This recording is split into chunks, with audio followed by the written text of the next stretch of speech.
bilis. Ilang minuto lang. Luto.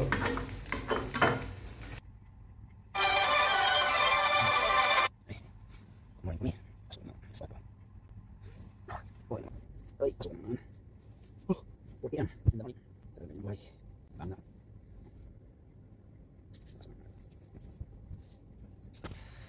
Let's go at magluto ng ulam. Baon. Isang maganda at mapagpalang araw na naman. Isang maganda at pagpalang araw sa lahat. Wala na tayong time magluto, so itlog na lang natin yung babawunin natin. Nakapagluto kahapon. Tayo muna ng pangkape.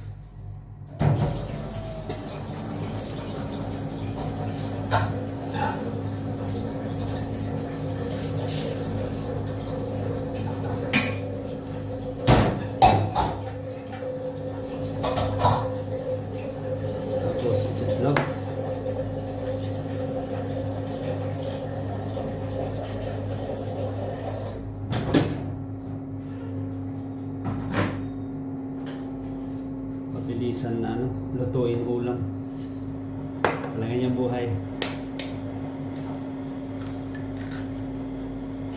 Para may makain mamaya sa trabaho. Hindi ako napagluto kasi. Kasi kagabi, kahapon.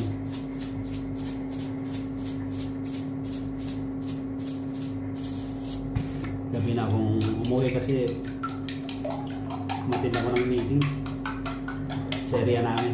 So taste lang talaga niyang buhay. Itlog ang baon natin ngayon.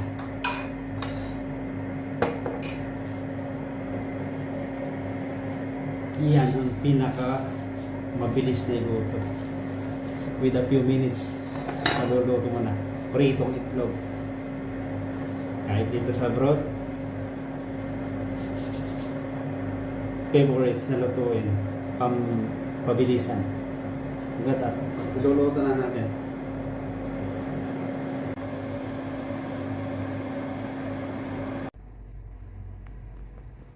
Yan. Prito na natin. Para may baon. Kasi ang pagluto talaga hirap dito sa abroad.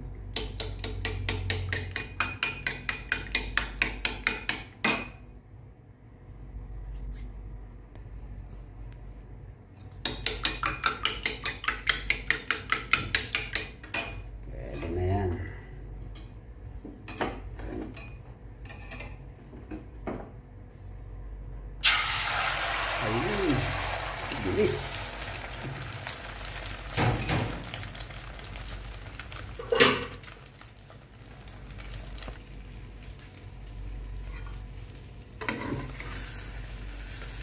Yan, bilis. Ito talaga yung isa sa mga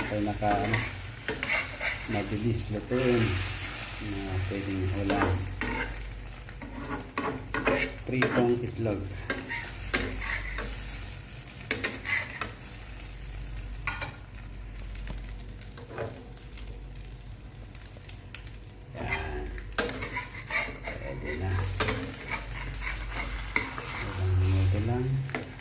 Luto. So talaga niya lang buhay. Tiyaga lang, tiis. Hindi porket nandito sa abroad laging masarap ang inuulam. Yan ang hindi totoo. Ang katotohanan ng abroad. Hindi lahat masarap ang ulam, lalo na sa mga katulad kung minimum wage lang ang sinesweldo.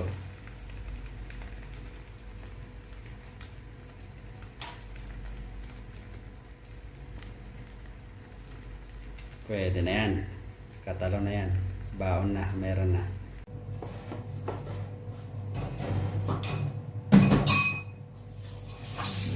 Ang bilis ng oras.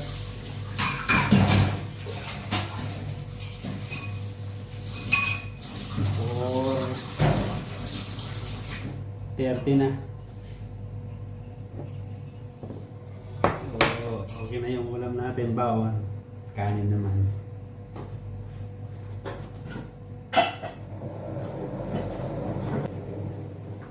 Oops. Tsaka yung kape natin, pwede na rin.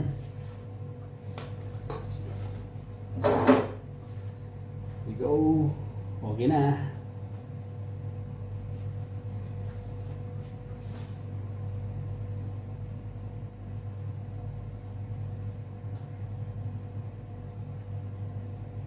Ayun. Pinaan lahat yung picture.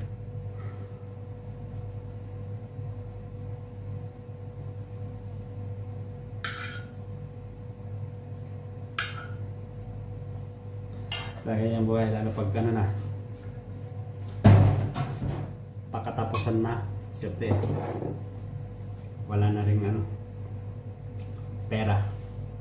Naghihintay na sweldo. Kaya tsaga-tsaga muna sa itlog. So, okay na yung bawon natin. Kape muna tayo.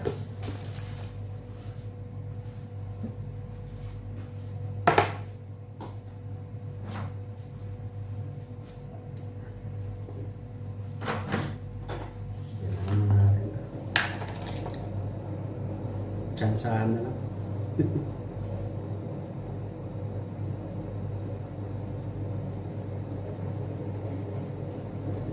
Bago tayo maligo, kape muna. Kasi malilit na. Mamalaki na tayo eh.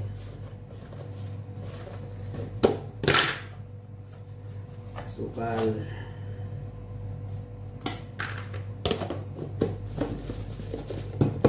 Konting pampalasa para pumuti.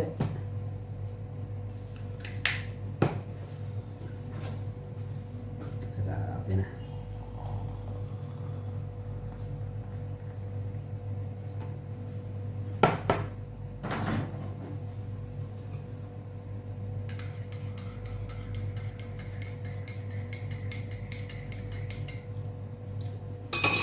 Matching with tinapay. Samahan niyo ako, kape muna tayo. Kayo mga kapwa ko FW, basta ang buhay niyo. Ganito pagkatapusan na. Wala nang pera, kaya minsan tiis lang muna. Itlog, noodles.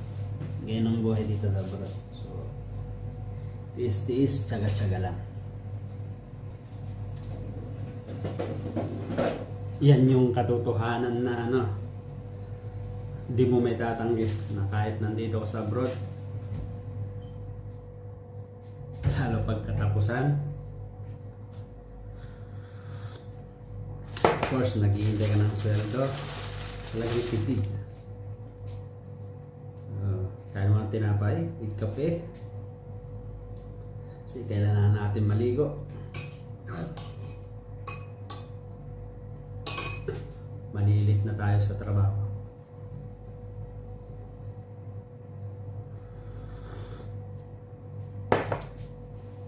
Alas 6 kasi pasok ko eh. Kaya alas 4 gumigising na ako.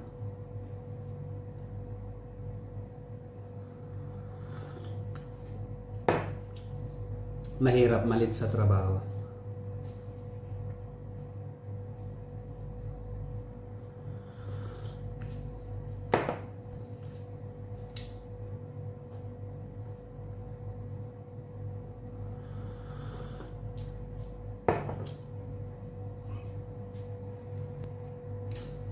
Ayun, tapos na tayo kapit tinapay. Kaya na natin hugasan muna yung pinagamitan natin kasi para magamit yung mga susunod mga kasama natin dito sa accommodation.